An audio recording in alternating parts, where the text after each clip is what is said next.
Today I'm just outside New York City taking a look at the all-new Jeep Wagoneer and Jeep Grand Wagoneer. This is the biggest, baddest, most expensive Jeep that they have ever built. The price tag of the Grand Wagoneer can go well over 6 figures. This is the Jeep competitor to the Lincoln Navigator and the Cadillac Escalade. That's definitely fighting words, so let's see if the Jeep has what it takes. Before I get much further, I should tell you that I've been driving this all day, but I can't tell you how it drives until a few days later. The embargo release date is down there in the comment section. So after you've watched this video, hit the subscribe button, hit the notifications button, and then come back so I can tell you exactly how the Wagoneer and Grand Wagoneer drive out on the road. Now, the next thing you should know about this vehicle is the grand part. Grand does not mean bigger Wagoneer because, as you can see as I get closer, this is already pretty big. This is 10 inches longer than the Jeep Grand Cherokee L, even though the Wagoneer and Grand Cherokee L are styled very much alike. So this is very solidly a full-size SUV. Instead of grand meaning bigger, grand means more expensive. So the Grand Wagoneer is the one that is very directly competing with the top-end versions of the Cadillac Escalade, whereas the regular Wagoneer, I guess you could see as an alternative to perhaps a GMC Yukon Denali. When Jeep launched the Grand Cherokee L a few months ago, they called it a full-size vehicle because they weren't sure quite what to call it, they told me. On the inside, it's about the same size as a Highlander or a Pilot, but on the outside, it's definitely a bit bigger because, like the Wagoneer and Grand Wagoneer, it was designed for big V8 engines under the hood. But the Wagoneer and Grand Wagoneer are much bigger. This is a full 10 inches longer than the Grand Cherokee and a whopping 6 inches wider. Interesting bit of trivia, I would call this technically the first full-size SUV that Chrysler has ever made, because the original Durango and Chrysler Aspen were considerably narrower than a lot of the full-size SUVs from the competition. They were based on mid-size trucks, not full-size trucks, and even though this shares incredibly little with the Ram 1500, you could say that this is based on a half-ton truck in the same sort of way that the General Motors SUVs are based on their half-ton trucks. Most of the body and mechanicals are shared between the Wagoneer and Grand Wagoneer, but there is a subtle difference in terms of the styling. The Grand Wagoneer gets a slightly different front end here, a little bit more elegant. Wagoneer is in silver letters, sort of soft silver letters right there on that section of the grille, and then we have some slightly different fog lights below. From the side, this vehicle is just about as imposing as it is up front, but an interesting twist is that they chose to style this very much like the 3-row Grand Cherokee L, and I think that's why the Wagoneer and Grand Wagoneer can look a little bit smaller in pictures than they really are in person. As you can see, this is pretty high. The roofline is significantly higher than the Grand Cherokee or Grand Cherokee L because this is a body-on-frame SUV, just like the Expedition or the Tahoe. The actual body starts right about here in the vehicle, and then below that we have the frame. This is also the first Jeep to offer power running boards right from the factory, and you'll notice another interesting twist, no trail rated badge over here on the front fender. That's because no Wagoneer or Grand Wagoneer will have that particular badge. It's just too big according to Jeep. At 214.7 inches long, this is a full 10 inches longer than the Jeep Grand Cherokee L, and it slots sort of between the short wheelbase and long wheelbase competitors. This is about 4 or 5 inches longer than the short wheelbase versions of the Ford, Lincoln, Chevy, GMC, or Cadillac competition, but definitely shorter than something like a Suburban. So if you want luxury on the inside and you want compact crossover like cargo capacity behind the third row, you'll have to take a look at the long wheelbase Cadillac. But if, like most people, you're shopping for the short wheelbase variants, this is actually going to be a little bit roomier on the inside. We get more third row room, more second row room, and a little bit more cargo capacity than most of the competition.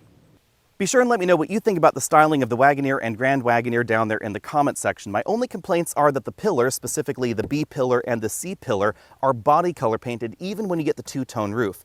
This particular look kind of reminds me of a fork, to be perfectly honest. Now, this is something that should be relatively easy to fix. Your dealer or a body shop would be able to just put a black wrap right here on these sections, and I think that would improve the look of the Wagoneer and Grand Wagoneer, at least in my opinion. Let me know what you think about that down there. Cargo practicality was clearly a priority for the designers, so we have a very square rear end, a very upright hatch in the back. Full LED taillight modules. You'll notice that we have a sequential turn signal, and if I open this power hatch, then the brake lights and the turn signals revert to just the outer sections that are right there on the body. We have a nice large cargo opening and definitely a lot of room for taller people. For a lot of you, the engine lineup is going to sound pretty familiar. The base engine in the Wagoneer is a 5.7-liter Hemi, basically borrowed out of the Ram 1500. It produces 392 horsepower and 404 pound-feet of torque, and it uses the latest version of the e-torque mild hybrid system. Mild being the key word there. Most versions of the 5.7 will get around 15 miles per gallon combined. The mission with the e-torque mild hybrid system was not to give you a massive bump in fuel economy, and indeed it doesn't.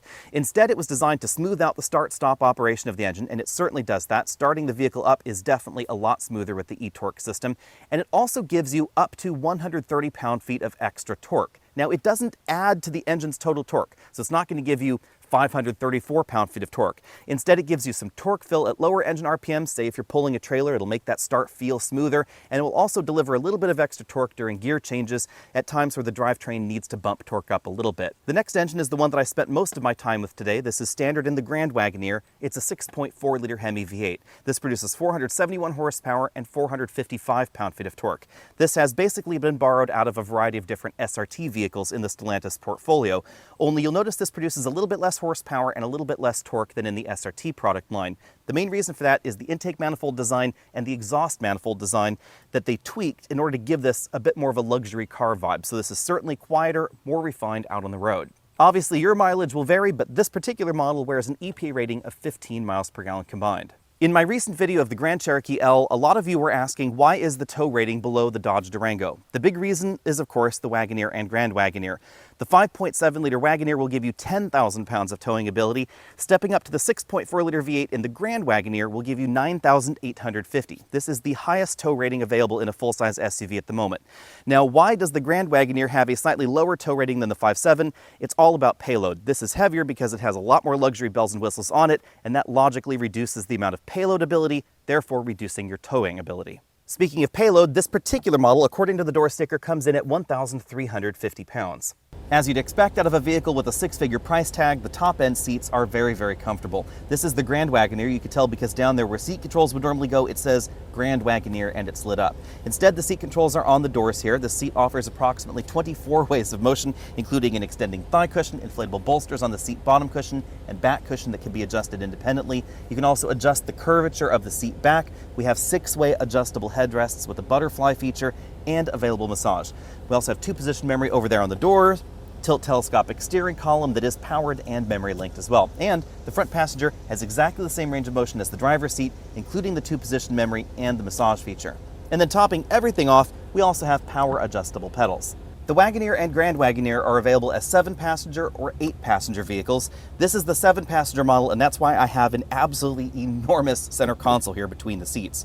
We have a large LCD color display. It's a touchscreen display for the seat heating, ventilation, climate controls, etc.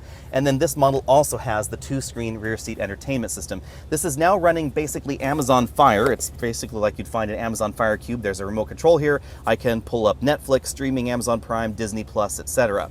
In addition to that, the rear seat entertainment screens can be used to interact with the navigation, the climate control system, so you can control the climate from this screen or from the one in the center. There's an Are We There Yet function, there's an HDMI input function, and you can actually add additional apps via an app store if you want to play games or download other items to expand the functionality of the rear seat entertainment system. The rear seat is definitely very roomy, as you can see here. If I sit in this very upright position, I have about 2 inches of headroom left. This has the large panoramic moonroof, and this front seat is all the way back in its tracks. Now, there's one thing you should know is that if you get this big bulky center console here, the screen does not fold away. So it does make crossing this bridge just a little bit trickier. But as you can see, there is a ton of room here. This front seat's adjusted for me at 6 feet tall. I have about 8 inches of legroom left. The second row seats slide forward and backward. There's also a pretty aggressive recline function, and the rear seats are both heated and ventilated. For families with young children in child seats, this feature is going to be most important. You notice how the seat moves. You can leave a child seat latch anchored into place and still tilt and slide the seat forward, obviously when there's no child in it, for easier access to the third row. This is pretty unique as far as SUVs or crossovers go. There are very few SUVs or crossovers of any size description that have seats that move in this particular manner, and both sides of the seat back do that. It also works whether you get the captain's chairs or the bench seat. If you'd rather not tilt the seat forward in that manner, you can also fold this like a traditional SUV seat where you just pull the lever and then it flops forward. But it doesn't then tumble forward like you'd find in some of the other SUVs, so the tilt and slide mechanism is probably the easiest way to get back there into the third row. When I'm back here, if I pull that seat back into place, I have an enormous amount of room. This is a very, very comfy back seat. We also have a really squishy armrest, which is kind of a surprise. In terms of legroom, I have about 4 inches left. This middle row seat is all the way back in its tracks. No window shades back here, which did surprise me since we do have them right here in the second row. On the other hand, third row passengers get a fixed pane moonroof of their own with a manual slide. There are air vents on each side of the back here, cup holders on each side as well. This is always going to be a 3-person bench, but because of the size of the Grand Wagoneer, that's absolutely not a problem. This is a very comfortable interior. It's really wide back here. Going in for a closer look, the lower portion of the wheel wells are wrapped in carpet. We then have hard plastics in the middle, and then a very soft touch armrest. You can see how squishy that section is right there. We also have some USB charge-only ports. It's pretty rare to find a vehicle with a soft touch material right there for the third row passengers, so this definitely feels more premium than most of the competition. The rear seats have perforations in the seat back and seat bottom cushion, but this is the only row that's not ventilated. Headroom is a little bit more limited on the right side of the third row because the seat belt for the center passenger comes right there out of the ceiling. But again, this is definitely a wide and accommodating third row. One other thing that I found unusual, there's only one set of latch anchors back here in the third row, and it's on the driver's side. Behind the third row, you'll find over 27 cubic feet of cargo capacity. That is definitely more cargo capacity than average for a 3-row vehicle, whether we're talking about a very practical large crossover or a bigger body-on-frame SUV. I suspect that I could put about 4 24-inch roller bags right there behind the third row. You can see that this 22-inch roller bag will just about fit right there, and we can power close the hatch here if I can find the button. On the right side of the cargo area, we find the buttons for the one-touch power folding second row and third row seats. With all the seats folded, you'll certainly find more room in here than you'll find in any other Jeep product, and certainly enough room for some of those Home Depot runs, with the exception, obviously, of that second row center console. So if you do plan on using your Grand Wagoneer or Wagoneer for Home Depot duty, you might want to consider getting the 8-passenger version. Under the load floor, there's a small amount of additional storage space. This is where we find storage for the crossbars for the roof rack system. The spare tire is completely underneath the vehicle. Now let's take a look around the interior. This center console has controls for the moonroof sunshade. It is powered. It also opens. We have the telematics controls right there, dome lights. We have sliding sun visors. And you can see how big this large 2-pane moonroof is. It goes to just over the rear passengers' heads. This model has height adjustable shoulder belts and 6-way adjustable headrests. The headrests move up and down, and then we have that butterfly motion on the front of the headrest cushion. The front doors have a lot of stitching going on, soft touch materials all the way down there to the bottom of the door where we find a lot of stitched goods right there. There's that Macintosh speaker grill that's definitely a hallmark of this interior. That is the front seat, again, with the extending thigh cushion, seat ventilation and heating, as I said before. This is a very adjustable seat. There are a bunch of different color options to choose from. You can go over to the Jeep site and then explore those. One of my favorites has to be the brown interior. Over here on the passenger side, you can see the Grand Wagoneer logo right there, and then this glass section of the dash. You can either get the glass section here with the passenger display. It's actually on. You can actually see what this looks like from the driver's perspective. The driver can't see it, so it's not really a safety concern there. And then on the upper section, we have a stitched dashboard. From the passenger's perspective, the display is definitely nice and crisp, but sometimes you can get glare from outside sources. You should also know that this screen area is actually not glass upon closer inspection. It is a plastic piece, so it does look like it may be prone to scratching. You can control the Uconnect system in the rear, which is a nice handy feature. So you can say, for instance, launch source for them. I can help them load Amazon Prime right there. I can browse media for them, so that way the parent up front can control what the kids are doing in the back. You can also pop out the navigation display, so that way the passenger can see what's going on. You can also hit that search button and enter destinations right there, and then that will carry over to the nav system in the center console as well as the instrument cluster. Over here on devices, I can click that. I can manage headphones, I can manage my Bluetooth pairing. But for some reason, I can't Apple CarPlay on the screen, and I do think that's a pity because CarPlay does support multiple displays, just not on this particular vehicle. I can also access the cameras. I can choose this and I can see rear view, or I can see the surround view, so that way the passenger can assist you when navigating some trickier, tighter areas. Say you're off-roading with something this big, that could be handy, and you can choose a variety of different views right there. You can also choose a hitch view, basically the same views that you'd get in the larger system. Under controls, this is where I find things like the system brightness, power on off, wireless headphone, volume up down, and then there's also a notification area. If the passenger wants to watch something like a movie, you'd have to stream that through your media device via an HDMI input in the center console. Below the passenger display, we have a somewhat small glove compartment. I don't think a larger tablet computer would fit in there.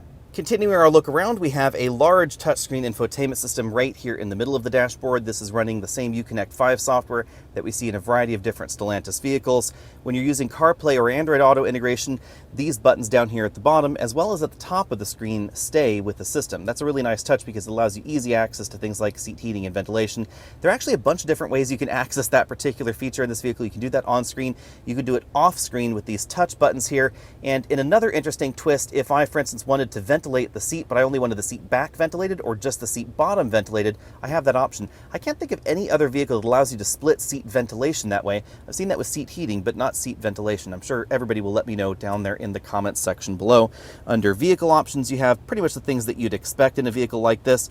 Power folding the side steps, surround camera, third row headrests, second row headrests, etc. Below that, we find some physical controls for the climate control system, the engine start stop button with a really cool knurled knob and then leather stitching around that. And then yes, yet another screen right down here. This is just over 10 inches, and this gives you controls for the front climate control zone, the front seat. You can adjust the lumbar, the back bolster, the thigh bolsters, all that sort of stuff in there. Also the seat massage, and this allows you to select whether you want back massage or seat bottom cushion massage for the driver or front passenger. Now this does time out like most seat massage functionality in the luxury segment. Below that, we have a bank of buttons here. You can see a button to open and close the display. I'll show you that in a bit. Auto brake hold, lane departure warning, etc. Autonomous parking, park sensors, tow haul, etc. This button turns on and off the passenger side screen. We then have the rotary style shifter that we also saw in the Jeep Grand Cherokee L. Similar controls for the air suspension there and the drive mode over here with this toggle for low, and then progress control. If I press this button, the screen turns off and then opens to reveal a very large storage compartment with a Qi wireless charger, 4 USB inputs, an auxiliary input for the rear, an HDMI input for the passenger, and a 12-volt power port. Behind that, we can open this up, have access to some cup holders, somewhere where you can store your key. Then back here, we have another storage compartment where you could put cables. There's a charge-only port right there. And then we can open up the center console completely, and there's a ton of storage. As you can see, this will hold 6 of these water bottles, and it's actively cooled. Heads-up displays are notoriously difficult to film, but this does have a large 10-inch display. That display is highly configurable. You can adjust basic settings within the LCD instrument cluster, or select from a number of different heads-up display layouts via the infotainment system in the center console. Speaking of the instrument cluster, it is a full LCD design that is highly configurable. This is basically the same one that we see in the Jeep Grand Cherokee L, only this display is a little bit bigger. Both models get a unique steering wheel design. The Grand Wagoneer has either a strip of metal trim down here or real wood trim depending on the version that you get. The controls for that multifunction LCD instrument cluster are over here on the left side. Controls for the adaptive cruise control over here on the right. There's a gear limit button right down here, so this is not a manual mode per se, it just simply limits the gears as you'd see in a pickup truck. On the back of the steering wheel, we find track up down on the left side and volume up down on the right. You'll notice the airbag cover is also stitched with the contrasting stitching that we see on the seats as well. And because for some reason a lot of people ask, yes, the window switches are different than the ones that we find in basically every other Jeep model. Visually, the Grand Wagoneer and the Wagoneer look a lot alike, but as you can see, the regular Wagoneer has a very slightly modified front end, not quite as much chrome. The Wagoneer text goes right there up to the hood, and then instead of the chrome around the windows on the Wagoneer, we get black molding around the windows. Power running boards are available on the regular Wagoneer, but fixed running boards are the ones that you'll find on most models. The tail lamp design is pretty similar, but we don't have quite the same kind of modules. There's less chrome and a little bit less trim all the way around. Jumping really quickly into a Wagoneer here for a moment, you'll notice that the bulk of the interior is the same. We have slightly different headrests, slightly different seats, but the majority of the door and dashboard design is similar. This one obviously doesn't have that passenger screen, but it does have the large infotainment system right here in the middle. It's not quite as large as the upper end trim, and then below that, no screen right there. This is instead just a storage area with a Qi wireless charging mat, basically the same sort of shifter there. Cup holders there. The wood trim in this vehicle is not real, although it does a good impersonation. Same sort of storage compartments right there in the center console also. The dashboard becomes a soft touch injection molded component rather than the stitched leather that we see in the other models, but we have a nicely finished steering wheel, regular airbag cover rather than the leather, more of that imitation wood trim going on there, but basically the same buttons on the steering wheel. The seats in the regular Wagoneer are a little bit different. The controls are actually down here where we typically find seat controls in other Jeep and Ram and Dodge vehicles. 4-way adjustable lumbar support in this model. You lose the thigh cushion extension and the inflatable bolster support, but oddly enough, I actually found the lumbar support to be a little bit better positioned in this particular seat, and the headrest design is a little bit different. And this is something that might be important to you if you're a little bit taller than I am. If I'm sitting very upright in this particular seat, you can see where the headrest is versus my neck and my back. But in the model with the more adjustable seats, the headrest ends up being a little bit lower. It actually ends up hitting me right there between the shoulder blades. With this seat design, I don't find the headrest position or the seat back height a problem at all, but keep in mind that if you're taller than I am, the seat headrest might be in the way. This model has the 8-passenger seating option. We don't have any rear seat entertainment screens. You will find harder plastics on the seat backs in the less expensive models. This actually reminds me a little bit of the way that Lexus does their front seat backs. And then we have the controls for the 3-zone automatic climate control right here in the center console. There's also a 4-zone climate control available if you get the top-end models. Now let's take a dive into pricing. The base model, which is not going to be available at launch, will start at $57,995. It's a pretty big bump from that model up to the next trim, the Series 2 Wagoneer, at $67,995. And if you want all-wheel drive or four-wheel drive, whatever you want to call it, that will only be on the Series 2 model for $70,995. So it's very clear that with the Wagoneer and the Grand Wagoneer, Jeep is targeting a very different customer than a base Chevy Tahoe. In a logical world, you're not going to find too many of those base Series 1 models on dealer lots. Instead, stock is probably going to start with the Series 2 at $67,995. That means that this is going to be at least more expensive than a base GMC Yukon Denali. And frankly, that makes a lot of sense because the Wagoneer and Grand Wagoneer are not just bigger than a base Denali, they're also considerably more premium on the inside. In fact, the interior parts quality of even the base Wagoneer model is considerably above what we find in even the most expensive Yukon Denali. From that point on, pricing ramps up pretty aggressively. The top-end Wagoneer Series 3 starts at $75,995 for four-wheel drive. If you want this little Grand logo on the back of your next Wagoneer, that will set you back at least $86,995, and these prices are, of course, before that pesky destination charge. The Grand Wagoneer Series 2, the model that I spent most of my time with today, this one started at $93,995, and as I have been driving it, this one came in at over $103,000.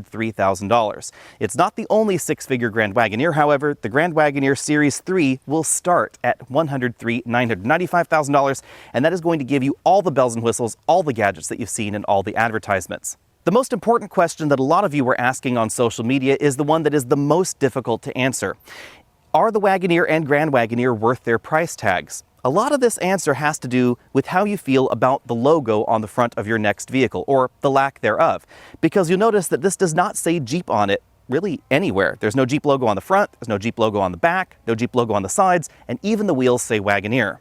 Jeep is also making the purchase process a little bit different. So if you'd like to test drive your Wagoneer or Grand Wagoneer at home without ever going to visit the dealer, you can arrange for a test drive at home, you can purchase the vehicle, have it delivered to your home, and you can have the vehicle picked up for service and then redelivered back to you with a loaner vehicle as well. So the purchase process is going to be perhaps a little bit more luxury-like, but you will still sometimes end up at the Jeep dealer right next to the regular Grand Cherokee or Grand Cherokee L. Personally, I don't think that's a problem at all because as far as the vehicle itself goes, the interior parts quality, the design of the vehicle, the design on the outside, etc., this is certainly a full-on luxury SUV. And this definitely has the chops in terms of the interior style, the interior functionality, the engine power, etc., to compete very directly with the Escalade and the Lincoln Navigator. It's worth noting that the dealer ambiance at the average Lincoln dealer and average Cadillac dealer isn't that far off of the average Jeep dealer. It's certainly not where we see BMW, Mercedes, or Porsche dealers. But speaking of the Germans, honestly, the interior of this vehicle and the level of comfort that we find inside definitely has what it takes to compete with the GLS or the BMW X7 if you're looking for something that's a bit more rugged, body-on-frame designed, etc. So if you're looking to tow and you're looking for luxury on the inside with 8 passengers or 7 passengers and a lot of room, this is going to be an excellent option. Now, very clearly, because of the design, because this is a body-on-frame SUV and it's pretty heavy, it's never going to handle like the top-end performance versions of the Mercedes or the BMW or the Audi, etc. That's not its intent. Instead, this is targeted very directly at the other American full-size SUVs, and I think with that, it does incredibly well. Let me know what you think about all that down there in the comment section below. Would you be willing to pay $70,000, $80,000, $90,000 for your next Jeep Grand Wagoneer or Wagoneer?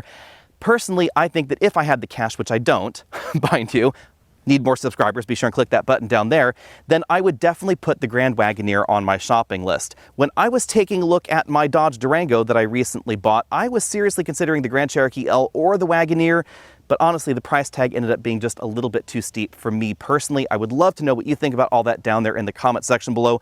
This definitely is the nicest interior that the Stellantis group has ever made. The interior in this vehicle could very easily be transplanted into the next generation Maserati portfolio, and it absolutely would not look out of place. As always, for my full review, you're gonna have to wait until I can get my hands on one of these for a complete week. If you wanna know how this drives out on the road, be sure and hit that subscribe button because that video is coming up really, really soon. I'll see all of you later. Be sure and hit that subscribe button if you haven't already done so. The notification button, find me over at Facebook, Instagram, Twitter, TikTok, blah, blah, blah, blah, blah, all that other stuff. And I will see all of you a little bit later.